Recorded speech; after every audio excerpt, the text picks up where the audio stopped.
She was a nurse entrusted with the tiniest, most fragile lives. Babies who weighed barely more than a loaf of bread. Infants who clung to survival with every breath. But instead of saving them, prosecutors say she murdered them. 7 babies. Attempted to kill 6 more. Her name is Lucy Letby. Britain called her the most dangerous child killer in modern history. A young woman who betrayed her calling and turned the neonatal ward, a place of hope, into a house of horrors. But here's the twist, not everyone believes the jury got it right. Since her conviction, journalists, doctors, and even fellow nurses have raised questions. Was the science strong enough? Was the evidence real proof, or an interpretation of coincidence? And so, tonight, we ask the haunting question, was Lucy Letby a cold-blooded killer nurse, or could she be a scapegoat in one of the most controversial trials Britain has ever seen? Stay with us. Because by the end of this video, you may not see the case the same way. Our story begins at the Countess of Chester Hospital, a medium-sized hospital in northern England, serving a community that trusted it with their most precious lives. On its neonatal unit, dedicated doctors and nurses worked tirelessly to keep premature and sick infants alive. For parents, it was a place of hope. But beginning in 2015, that hope began to collapse. Parents were told their babies were doing better.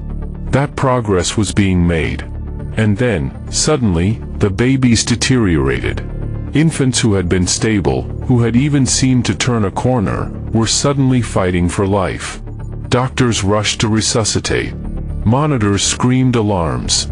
Mothers and fathers stood helpless in the corridor, begging for answers. And too often, the outcome was death. At first, the hospital believed it was tragic coincidence. Babies in neonatal units are fragile. Their survival hangs by a thread. Infections can strike without warning. Hearts can stop. But as the months went on, the tragedies piled up. The number of collapses was no longer what doctors expected. Something felt wrong. In hushed conversations in the doctor's lounge, whispers began. Was it the equipment? Was there a hidden infection? Or could it be something worse? Then, one doctor made a disturbing observation. Every single unexplained collapse seemed to happen when one nurse was on duty. Her name was Lucy Letby. At the time, Letby was just 25 years old. A children's nurse who had joined the neonatal unit in 2011 after graduating from university. Colleagues described her as bright, friendly, and calm. Parents remembered her as reassuring, someone who smiled, who took time to comfort families in crisis. She was the kind of nurse parents wanted at the bedside of their sick child. And yet, the statistics did not lie. Over the course of a single year, the neonatal ward saw a spike in deaths and life-threatening collapses. And again, Lucy Letby was there. Doctors began to ask, was this all coincidence? Or was there something sinister hiding in plain sight? In America, this pattern was already familiar. Charles Cullen, the so-called angel of death nurse, admitted to killing dozens of patients across hospitals in New Jersey and Pennsylvania.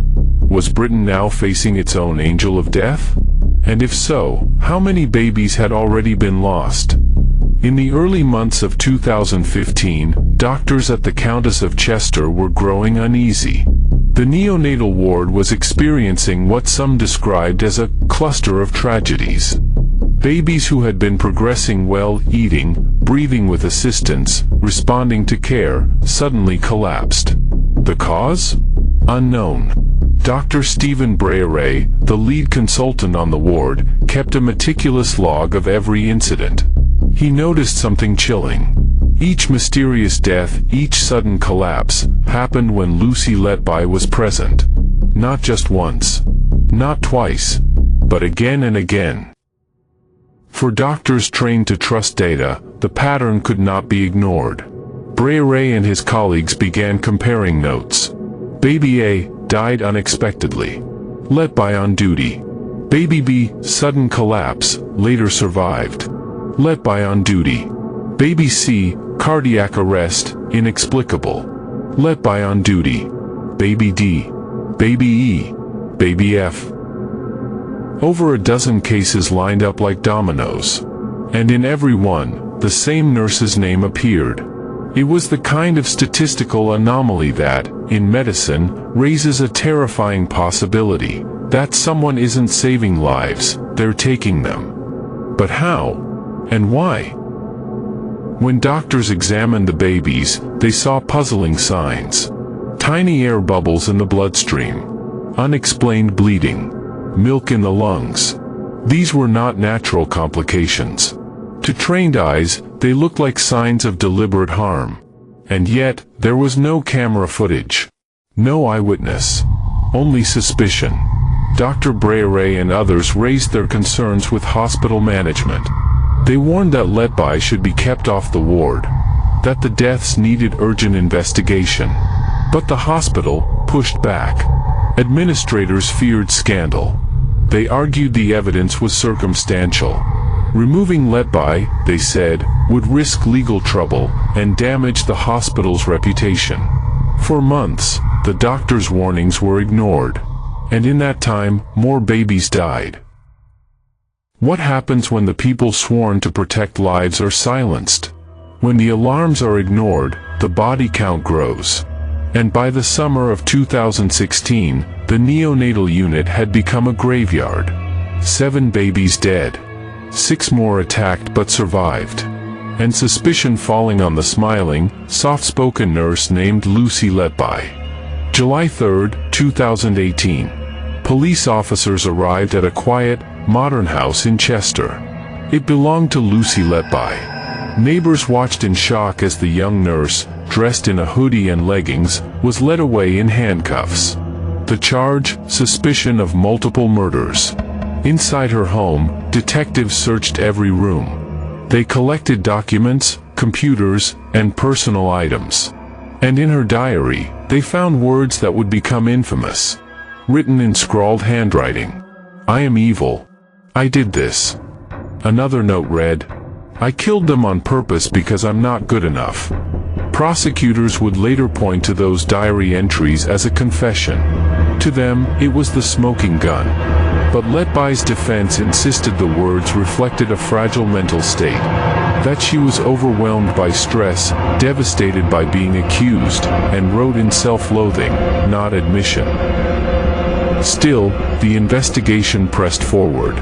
Police reviewed medical charts, call logs, and Letby's text messages. They discovered she had searched online for the grieving parents of her alleged victims.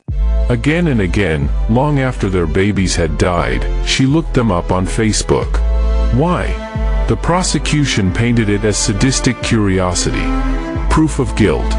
The defense argued, who wouldn't wonder about the families they had once cared for? The case was building. In November 2020, Lucy Letby was formally charged with the murder of 7 babies and the attempted murder of 6 more. It was one of the largest criminal prosecutions of a healthcare worker in British history. And when the trial finally opened in October 2022, the world would hear, in excruciating detail, what happened in those hospital rooms. The question was no longer whether babies had died. It was who, or what, had killed them. Was Lucy Letby Britain's most prolific child killer? Or was she about to become the victim of one of the gravest miscarriages of justice the UK had ever seen? October 2022, Manchester Crown Court. The trial of Lucy Letby was about to begin, a trial that would grip Britain and make headlines across the world. The prosecution came armed with nearly 30,000 pages of medical records, testimony from doctors and nurses, and the chilling words written in Letby's own hand. The stakes were immense: 7 counts of murder, 6 counts of attempted murder.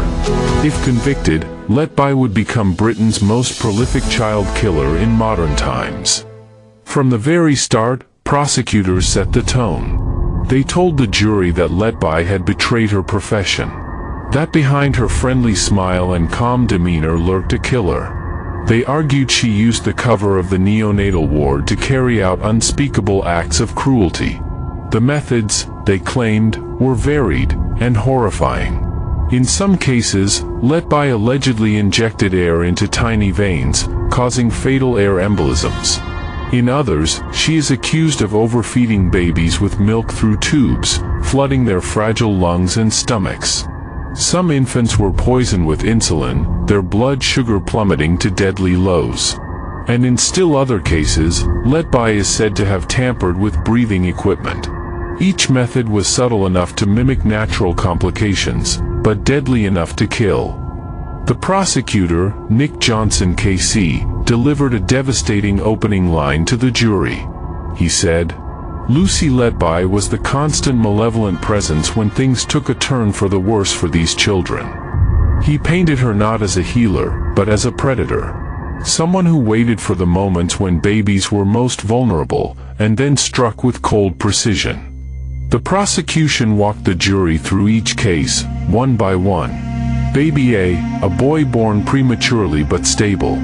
Within hours of being handed to Letby, he suddenly collapsed and could not be revived. His twin sister, Baby B, nearly died the very next night, also under Letby's care. Baby C, another premature infant, improving, when he suddenly suffered a massive air embolism. Doctors could not explain how it entered his bloodstream. Baby E, a twin boy who bled profusely from the mouth while Letby was on shift. His brother, Baby F, later suffered a dangerous insulin poisoning.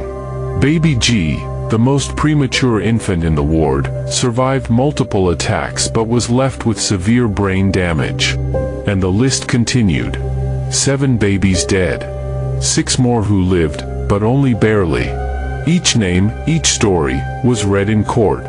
Parents broke down in tears. Nurses covered their faces. The courtroom was drowning in grief. But perhaps the most haunting evidence was not medical records, but Lucy Letby's own words. Her diaries contained repeated scribbles of despair and guilt. "I am evil, I did this. I don't deserve to live. I killed them on purpose because I am not good enough." For prosecutors, this was as close to a confession as they could show. Proof that Letby knew what she had done, and wrote it down in moments of private torment. The jury stared at photocopies of the diary pages. Bold, uneven pen strokes. Words underlined again and again. To the parents of the dead, it felt like vindication. To the defense, it was proof only of a young woman collapsing under the unbearable weight of accusation. Then there were the Facebook searches. Time-stamped records showed Letby had looked up the names of grieving parents, sometimes days, sometimes months after their babies had died. Why would she do this? Prosecutors said it was morbid curiosity. A killer reliving the grief she had caused. The defense countered that it was human. Nurses form bonds with families. Even after tragedy, perhaps she wanted to know how they were coping. But to the jury, the pattern was unsettling. And then came a damning revelation. The doctors had raised alarms about Letby months before police ever got involved. They had begged hospital administrators to act, to investigate, to remove her from the ward. But instead, management told doctors to stop pointing fingers. In one meeting, consultants were even instructed to apologize to Letby. She was temporarily reassigned, but not suspended. And in that time, more babies died. To prosecutors, this was further evidence that Letby had been given opportunity after opportunity to kill. To critics, it was proof of catastrophic hospital failure. With every page of evidence, every diary entry, every grieving parent's testimony, the case against Lucy Letby grew heavier. But trials are not just about evidence. They're about proof and doubt. And the defense was ready to strike back. Trials are not battles of truth. They are battles of persuasion. And Lucy Letby's defense team knew they didn't need to prove she was innocent. They only needed to raise doubt. Doubt strong enough to stop the jury from being certain, beyond reasonable doubt, that this quiet young nurse was a serial killer. The defense began by dismantling the prosecution's foundation, the medical evidence. They argued that the hospital was already under strain. The Countess of Chester's neonatal unit was not a top-tier facility. It lacked resources. It often operated at full capacity. Babies were transferred there from across the region, many of them critically ill. To the defense, the so-called spike in deaths was not murder. It was tragic but explainable, an overstretched hospital where fragile infants were clinging to life. And what about the fact that Lucy Letby was present at every collapse? The defense turned that point upside down. Of course she was there, they said. She was a full-time nurse. She often worked the night shifts, when collapses were most likely to occur. Her presence wasn't sinister, it was statistical inevitability. They warned the jury against falling into a trap. Correlation, they argued, is not causation. Just because Letby was there when babies died did not mean she caused their deaths.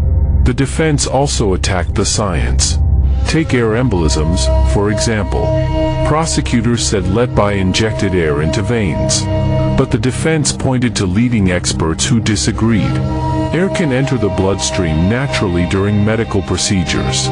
In premature babies, fragile veins and underdeveloped hearts can mimic the signs of an embolism. Then there were the insulin poisonings. The defense argued the blood samples used as proof were mishandled. That contamination or mislabeling was possible in a busy ward. Every piece of evidence, they said, had an alternative explanation. And if even one explanation was possible, then doubt existed. And in the courtroom, doubt is powerful. Then came the diaries. Yes, Letby had written, "I am evil, I did this." But her lawyers urged the jury to see the bigger picture. They argued the notes were not confessions of murder, but reflections of a young woman spiraling under pressure. Imagine, they said, being accused of killing babies you had cared for. Imagine your colleagues whispering behind your back. Her words, they insisted, were those of despair, not admission. Evil was how she saw herself through the lens of accusation, not reality. And what about those Facebook searches? The defense reminded jurors that Letby was a nurse, not a stranger. She had cradled those babies. She had spoken with their parents. Looking up the families online was not evidence of sadism, they argued, it was human curiosity. Perhaps even grief. Who among us hasn't checked on someone from the past? To the defense, these searches were invasive, yes, but not criminal. The defense also turned the spotlight back on the hospital. Why had doctors' warnings been ignored for so long? Why had administrators refused to investigate sooner? Because, the defense said, management needed a scapegoat. The hospital was failing. Death rates were climbing. Parents were demanding answers. And Lucy Letby, they argued, was convenient. A nurse with no power, no authority, no ability to fight back against the machine. Pinning the tragedies on her solved two problems at once. It gave the hospital someone to blame, and it closed the chapter on a scandal. And then there was Lucy herself. The defense reminded jurors she had no criminal record. No history of violence. No sign of mental illness. Her friends described her as kind, gentle, ordinary. She loved cats. She volunteered. She went on holidays with friends. She lived a quiet, unremarkable life. Could such a person really transform into a remorseless child killer? Or was it easier to believe that medicine is sometimes imperfect, and tragedy does not always come with a villain? Jurors were left with two competing narratives. On one side, the prosecution's portrait of a calculating nurse who murdered babies in cold blood. On the other, the defense's warning that this was a house built on sand. That Lucy Letby might be innocent, and the real culprit was coincidence, hospital chaos, and human error. The jury's decision would make history. And in August 2023, the world got its answer. After 9 months of testimony, the longest murder trial in modern British history reached its climax. The jury had listened to 145 witnesses. They had studied thousands of medical records. They had seen the diary entries, the charts, the grief of parents. And now, the world waited for their decision. On August 18th, the foreman of the jury rose to speak. Count 1, guilty. Count 2, guilty. Count 3, guilty. 7 times, the word echoed across the courtroom. Lucy Letby was convicted of murdering 7 babies. And on 6 further counts, attempted murder. Parents broke down, sobbing in relief. Some embraced. Others sat frozen, the weight of justice sinking in. But Lucy Letby showed almost no emotion. She stared ahead, pale, quiet, her face unreadable. 3 days later, the court reconvened for sentencing. The judge, Mr. Justice Goss, delivered one of the harshest speeches a British court had ever heard. He told Letby, "You acted in a way that was completely contrary to the normal human instincts of nurturing and caring for babies. You have no remorse. There are no mitigating factors. This was a cruel, calculated, and cynical campaign of child murder." Then came the sentence. Lucy Letby was given a whole life order. No parole.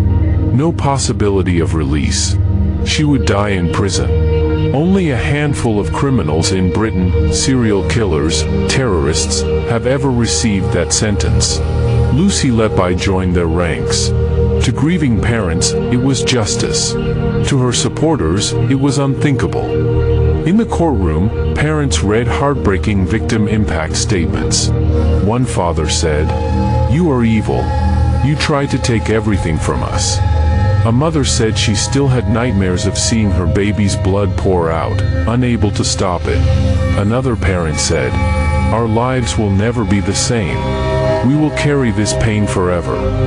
Every word was a scar carved into the silence of the room. The nation watched, horrified. The media dubbed Letby the Angel of Death.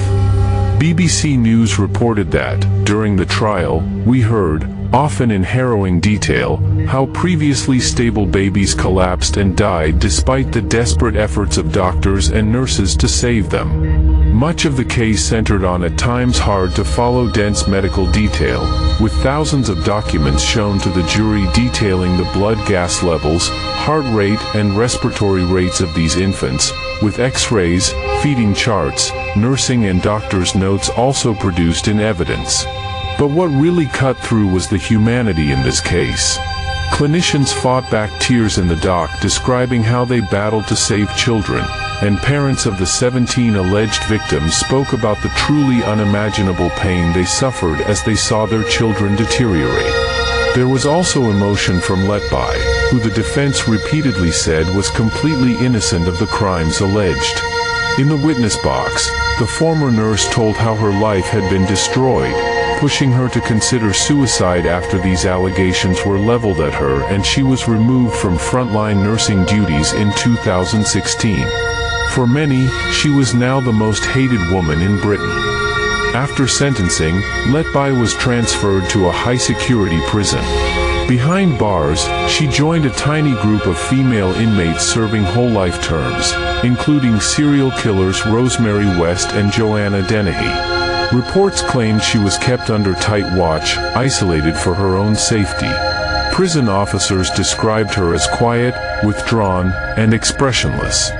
She continued to deny all charges. She has never confessed. Not once. Her appeal process began immediately. And outside the prison walls, the debate raged on. In Britain, the verdict shook the nation.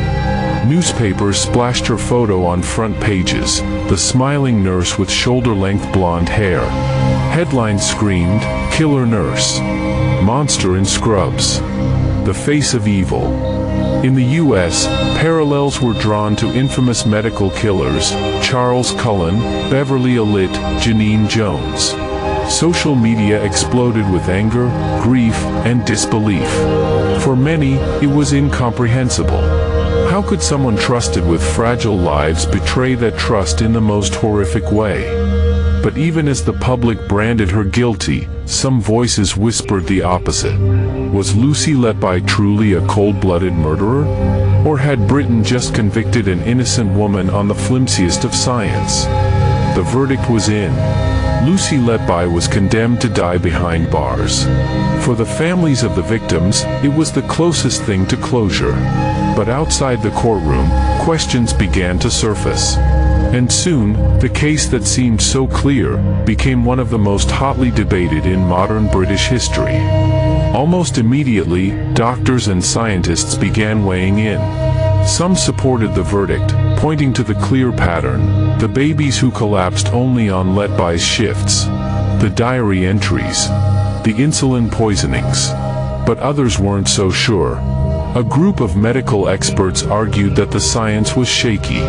They said the evidence for air embolisms was weak, that tiny bubbles in blood samples can happen naturally in premature babies. They pointed out that the hospital had been under intense strain, with inadequate staffing, outdated equipment, and questionable hygiene practices. In that environment, how many tragedies could be explained by medical error, rather than murder? Then there was the hospital itself. Why had managers ignored the warnings of doctors for so long? Why had they silenced consultants who begged for an investigation? Critics argued the hospital had failed catastrophically. By refusing to act, they allowed more babies to die. And by finally pointing the finger at Letby, they conveniently shifted blame away from themselves. For some, the hospital wasn't just the scene of the crime. It was complicit. In September 2023, Lucy Letby's lawyers filed paperwork for an appeal. They argued her conviction was unsafe, that the judge had allowed prejudicial evidence, and that the jury had been overwhelmed by the emotional weight of grieving parents' testimony. The appeal was denied in 2024, but her legal team vowed to keep fighting. And as the appeals process dragged on, public opinion began to fracture. On social media, new groups began forming. Campaigns declaring, "Free Lucy Letby." Supporters argued she was the victim of a witch hunt, a scapegoat for hospital mismanagement. Some pointed to wrongful convictions in the past, like Sally Clark, a British mother falsely convicted of killing her children based on flawed medical evidence. If it happened before, they asked, could it be happening again? But for the parents of the dead, there was no doubt. They had sat through the trial. They had seen the evidence. To them, Lucy Letby was guilty. They said no campaign could erase the reality of what had happened to their babies. For them, the wounds would never heal. Their fight was not about appeals or innocence, but about making sure no one else ever suffered what they had. The Letby case sent shockwaves across Britain. The government launched an independent public inquiry into how the hospital handled the suspicions. New rules were introduced to strengthen whistleblower protections, ensuring doctors could raise alarms without fear of punishment. Hospitals across the UK reviewed their neonatal units. And the phrase, "another Letby," became shorthand for the darkest fear in medicine, that the killer might be one of your own. In the United States, the case struck a haunting chord. Americans remembered Charles Cullen, the nurse who admitted to killing up to 40 patients, possibly more, across New Jersey and Pennsylvania. They remembered Janine Jones, the Texas nurse convicted of murdering infants in the 1980s. And Beverly Alit, another British nurse, decades before Letby, who killed 4 children and tried to kill 9 more. The pattern was global. The question was eternal: how do you stop a killer hiding in plain sight, wearing the uniform of trust? For some, Lucy Letby was a monster who got what she deserved. For others, she was a victim of flawed science, hospital politics, and a rush to judgment. But for everyone, she had become a symbol of trust betrayed, of justice debated, and of the terrifying possibility that we may never know the full truth. In the end, Lucy Letby's name joined a dark list. Killer nurses, angels of death, caretakers who betrayed their sacred duty. But her case was different. not just for the horror of the crimes, but for the questions it left behind. The prosecution's case was built on patterns. Babies collapsing only when she was present, cryptic notes that seemed like confessions, and insulin poisonings that could not be accidental. To many, this was enough. But to others, it felt circumstantial. Was it beyond a reasonable doubt? Or beyond a reasonable doubt because we needed it to be? For the families, the trial was not about science or statistics. It was about faces, names, tiny infants who never lived to see their first birthdays, parents who held their children only to lose them in moments of chaos and despair. One father later said, "All we wanted was the truth. And now, all we want is peace." But peace is difficult when the world keeps debating whether justice was truly done. An inquiry into the hospital's role continues. Why did managers ignore doctors' pleas? Why were whistleblowers threatened with punishment instead of protection? The answers to those questions may decide whether Lucy Letby was the villain, or only one piece of a much larger, more complicated tragedy. Either way, one fact remains undeniable: babies died. Families were shattered. And the system failed to stop it. Lucy Letby's story forces us to ask a bigger question. How do we protect the most vulnerable, from the very people sworn to protect them? If a nurse can betray her patients, who do we trust? If a jury can convict on shaky science, who do we trust? And if hospitals can silence the truth to protect their reputations, then how safe are any of us? In America, the Letby case echoes loudly. Charles Cullen worked undetected for years. Hospitals knew. They moved him on quietly. Janine Jones killed babies in Texas while colleagues looked the other way. These cases remind us, systems fail. People look the other way. And when that happens, it's not just one killer. It's an entire chain of failures, wrapped in silence. Lucy Letby will spend the rest of her life in prison.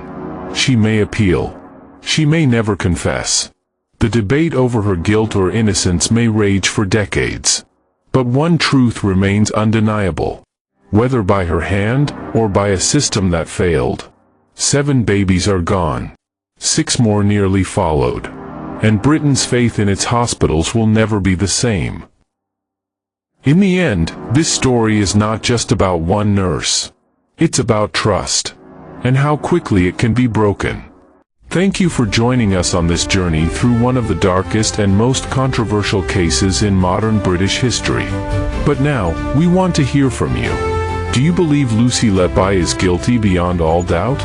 Or do you think the system found a convenient scapegoat? Drop your thoughts in the comments below. We read every single one. And if you want more chilling deep dives into the world's most haunting true crime stories, hit that like button, share this video with a friend, and subscribe to True Crime Mysteries, The Shadow. Because sometimes, the darkest mysteries hide in plain sight.